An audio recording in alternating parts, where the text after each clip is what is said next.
Hi and welcome to Kim's Crafty Corner.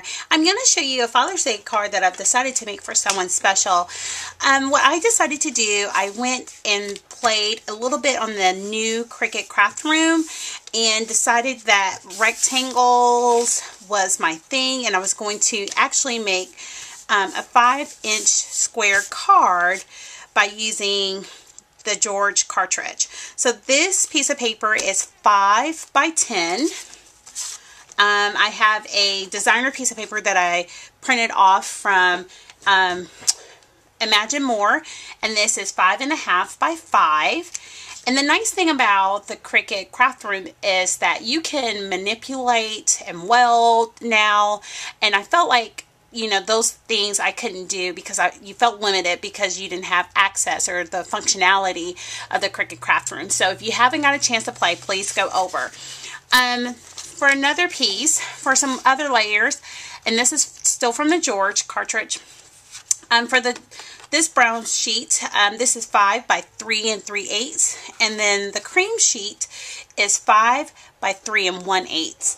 And I did use my Pazzle to do all the cursive writing. I found a fabulous book.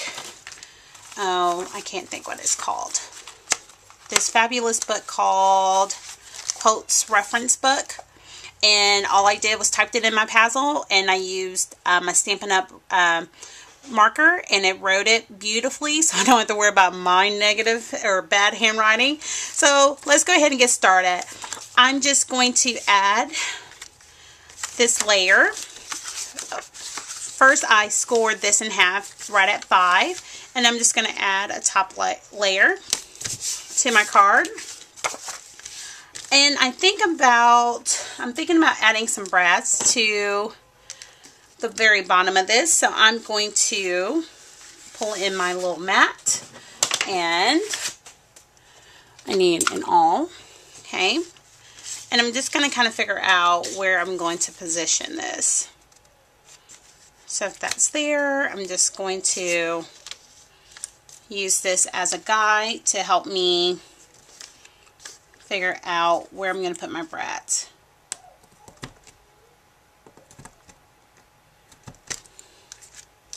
Okay, so now that I have that, I'm going to slide my brads inside.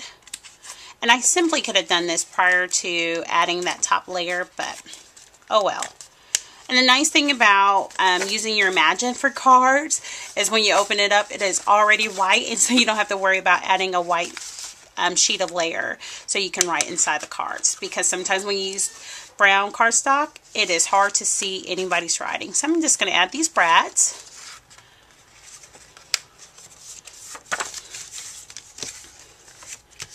Okay, I'm going to set that to the side.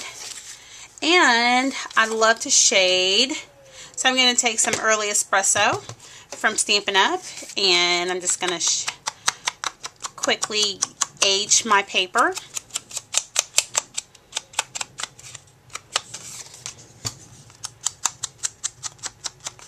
So yeah, if you haven't gone to the craft room, you are missing out.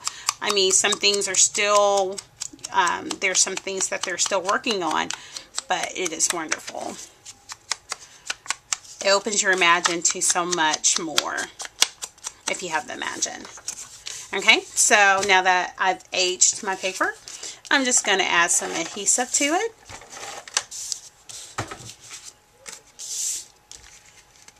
And the nice thing about having an Imagine is that you can use the white paper and create whatever you need. Okay, so I'm going to add my top layer to the front. Alright, and there's my card, quick and easy. If you have any questions, please let me know. Have a great one.